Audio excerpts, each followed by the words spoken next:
typically from Central Java. Actors may also sing to the accompaniments of the gamelan. According to Clifford James Geertz, an American anthropologist, it was invented around 1923. Geertz was a professor who received honorary doctorate degrees from various universities, such as Harvard. When he lived in Java, he studied the Indonesian culture and produced books, including Religion of Java in 1963.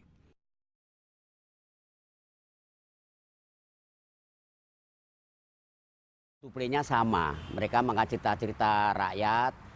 Di sana ada selingan komedinya, hanya bedanya. Ludruk, ketoprak, and lenong, in terms of how to play, are quite similar, such as telling stories about the people with comedic elements.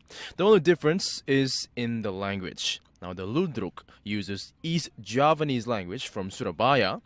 Ketoprak uses a softer Javanese language from Yogyakarta. And since Lenong was formed in Jakarta, they use the Betawi language. Their similarities comes from their how to play and their stories. Ludruk is mostly about the people, while Ketoprak use stories from legends and history. But Lenong has two types, Lenong Dennis and Lenong Preman.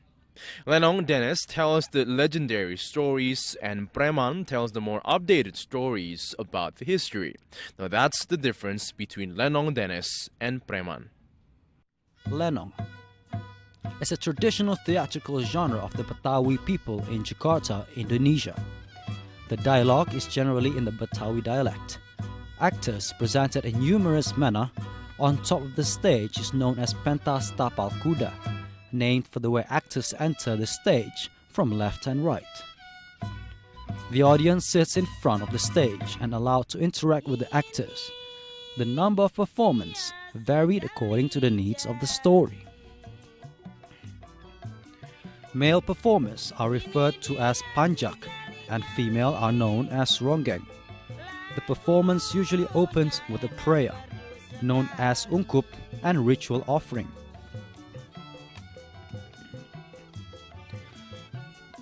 The musicians use various instruments such as flutes, gongs, and drums.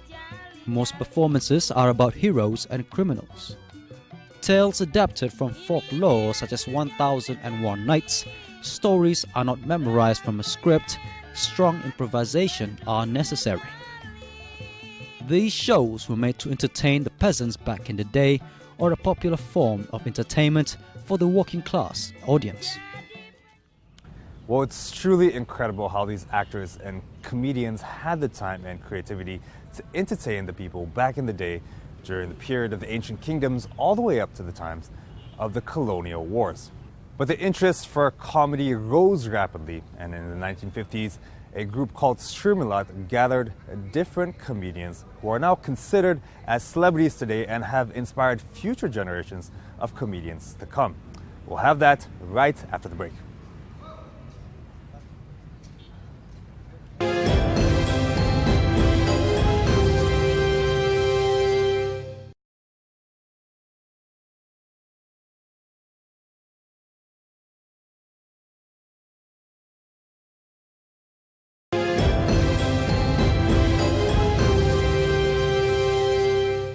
Now, since the development and interest in comedy grew rapidly, comedians started to form groups that would later be loved by many and would inspire future generations to come. Now, from the 1950s all the way up to the 1970s, legendary groups such as Srimulat, Quartet Jaya, Los Gilos, and Warkop DKI were born. Nagih hutang. Nagih hutang yang malu kamu. Loh, tentu saja saya malu. Saya yang hutang. Saya yang hutang, kamu yang malu. Tapi saya itu malu, Mas. Siang malam orang datang kemari, mana Mas Timbul? Utangnya kapan bayar? Terus, kamu tahu uang itu di mana? Kemana saya tahu, saya nggak dikasih uang. Nggak tahu kan? Kemana uangnya? Bingung kan? Bingung kan? Tentu saja saya bingung, aku istrimu aja nggak tahu uangnya kemana. Ini kamu beli uang dari mana? Ini kamu beli dari mana? Ini kan kamu kerja. Kerja apa? Saya pinjam orang, saya beli buat kamu. Jadi ini baju beli ini uang utang. Loh, saya bekerja apa? Kamu sekarang... Established by an artist named Teguh Slamet Raharjo in the city of Solo, in the year 1950, the comedian group called Srimulat was born. Named after Teguh's wife, the group established its franchise in several cities across Java, such as Surabaya, Semarang, and Jakarta. Known to be the largest comedian group in Indonesia, with a combination of comedy and music, this has attracted fans to see the performance. This made them popular and went from one place to the other on nightly performance in various cities in Java Island. Other than their humorous acts, the actors have their own uniqueness. It is one of the strategy and requirements made by Teguh during the recruitment process. These requirements are the looks, verbal types, and signature phrases that will become the trademark for an actor. The audience was able to tell one by one the unique style of the actors. When they appear on stage, they can already guess who it is. But time and time again, the performance always brought joy and laughter to the audience. Nasib jelek, punya istri juga nggak begitu harmonis. Tiap pagi tengkar, untuk sarapan pagi tengkar terus sama istri. Padahal dulunya saya itu kaya loh. Setelah punya istri, bangkrut perusahaan. Semua tetangga kanan dalam, kanan kiri itu semua.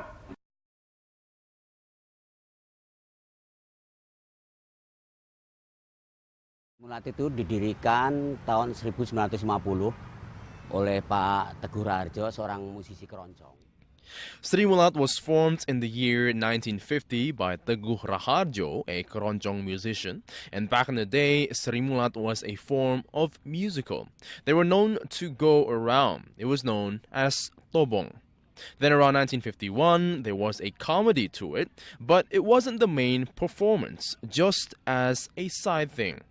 Then around 1951, comedy has become the main thing, and if before comedy was only for the opening, now it has become the main thing, and it is until 2 segments, while the music will be in the middle. Then the name changed immediately. It was first known as Afon, Kelompok Pertunjukan Afon, and then changed to Gema Malam Srimulat. And it started with a comedian known at the time, such as Papan Dempo, Johnny Gudel, Pak Bendot, and others. They always make road shows and went around from several cities in East and Central Java. Only half a year, in 1961, they settled in Surabaya, a recreational park with Srimulat Triview, and then other comedians began to join, such as Pas Amuni and Pete. Pete is Arumas Basuki's father, Bandebo, and others. Then in 1965, it changed again to Aneka Karya Srimulat. It then develops because before the performance, to go around to night markets to East and Central Java. Then when it was settled in Surabaya, based on the owner, Ibu Srimulat, a well-known female figure from Solo, which helped become known as Srimulat. The performance were always much anticipated to appear on stage or on television. The popular themes are always either about the life of a household, husband, wife, child with a maid, and horror mixed with comedy. Sometimes Srimulat performance has special celebrity guests. They also do not change the actors' names, they all went by their real names during performance.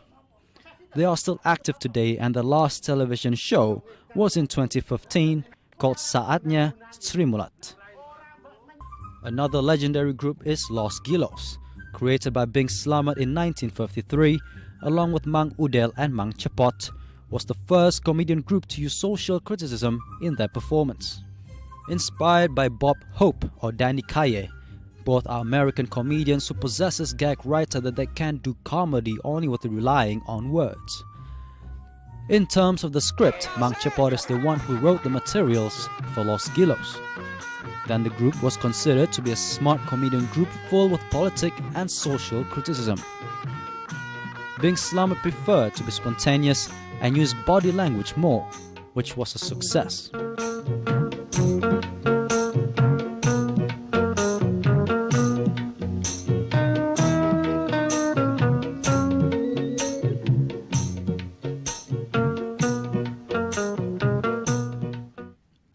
His success made him the star of the Los Gilos group. With his talent, he can stand up and act as a female, child, or even sing in humorous ways. Other than do comedy, they also played music, Bing on the guitar and Mang Udel on the ukulele, which gave the Los Gilos a fresh take and performance. Some say that this Los Gilos was the Indonesian trio of Los Panchos, a Mexican music group who were popular back in the 40s and 50s. However, this Los Gilos was a side job for Mang Udel and Mang Cepot, as they both have an office job, so they couldn't do a performance sometimes in some areas. Los Gilos group has finally split up in 1963, with Mang Udel and Mang Cepot formed another comedian group with Mang Topo, while Bing Slamet formed another group as well, named Quartet Jaya. Quartet Jaya, formed by Bing Slamet in 1967, reigns as the king of comedy going towards the era of the 70s in Indonesia. Bing Slamet, along with 3 other comedians, Eddie Sud, Ateng, and Iskak. Bing perfected his skill in dialects and female actings, as well as singing, playing instruments, and speaking English. Iskak with his foley acting, Ateng with his body posture and cockiness, and Eddie Sud as the mastermind of the comedic elements. Different from the Los Gilos, Quartet Jaya does not prepare a tight script. All comedians may come up with improvisations. Bing Slamet once said that the improvisation was so loved by the audience until themselves wondering why it is so funny to them. Memorable films starring the Quartet Jaya group are called Bing Slamet Cowboy Cengeng and Ateng Minta Kawin. However, the passing of Bing Slamet split up the Quartet Jaya group in 1974. Mudah-mudahan nggak ada yang jaga nih, Kas. Kelihatannya sih sepi. Nah, itu dia. Buka. Kayaknya sih dijaga soang. Aman. Yuk. Hei, mau kemana? Cari siapa, Bu? Kok kamu yang nanya? Mestinya saya yang nanya. Ada apa? Baca dong tuh. Laki-laki dilarang masuk kecuali hari libur. Ini kan hari libur, Bu. Libur apaan? Libur apa ya, ya? Emang gue pikirin. Bu, kebetulan tanggalan di rumah saya merah, Bu. Merah? Iya. Ibu saya cuti hamil. Sana pergi. Libur hamil, Bu. Warkop DKI is considered the legendary group of comedians. Started from a radio show by Temi Lesanpura, a radio producer in Prambors in Jakarta, 1973. Temi met Casino, Nanu Mulyono, and Rudy Badil.